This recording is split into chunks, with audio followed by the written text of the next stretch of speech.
Assalamualaikum warahmatullahi wabarakatuh. Salam sejahtera untuk kita semua.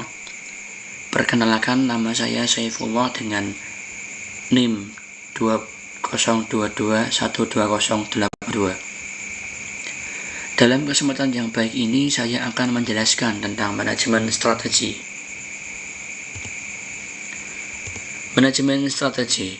Manajemen strategi adalah apa yang dilakukan para manajer untuk mengembangkan strategi organisasi.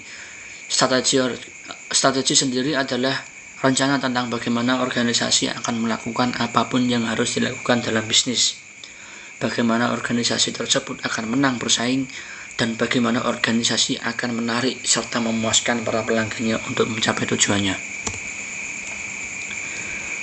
Kemudian dalam strategi atau manajemen strategi ada yang namanya proses manajemen strategi.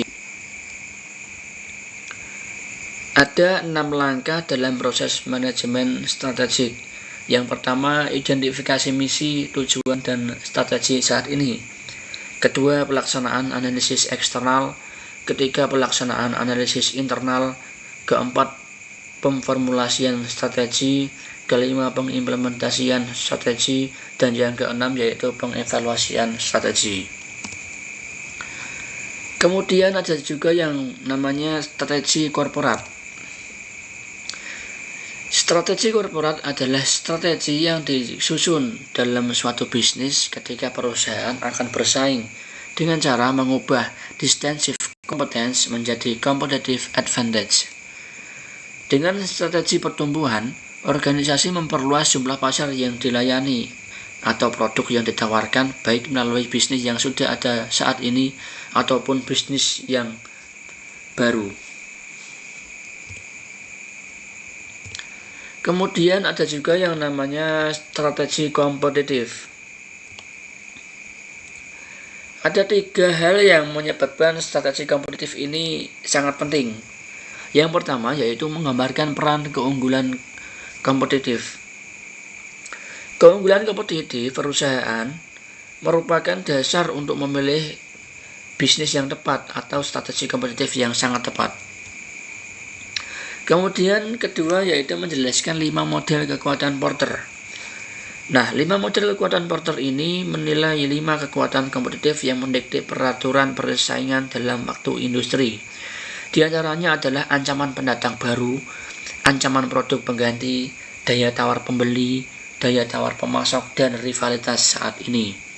Dan yang ketiga, menggambarkan 3 strategi kompetitif Porter.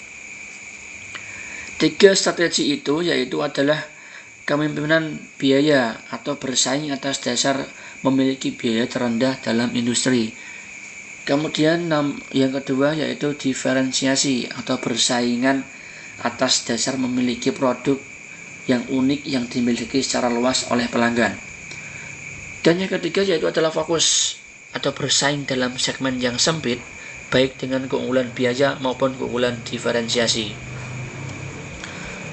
Kemudian manajemen strategi tidak lepas dari yang namanya masalah manajemen strategik.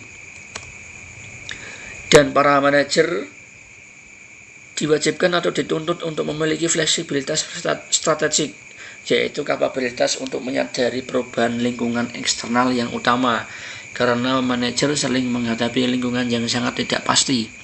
Jadi manajer perlu mempunyai strategi untuk menghadapi masalah dalam perusahaan. Nah, dari isu-isu manajemen tersebut, seorang manajer mampu menganalisis kekuatan, kelemahan, peluang, dan ancaman dari sebuah organisasi tersebut. Dan manajer telah siap untuk memformulasikan strategi yang tepat, yaitu strategi penggalian kekuatan organisasi dan peluang eksternal.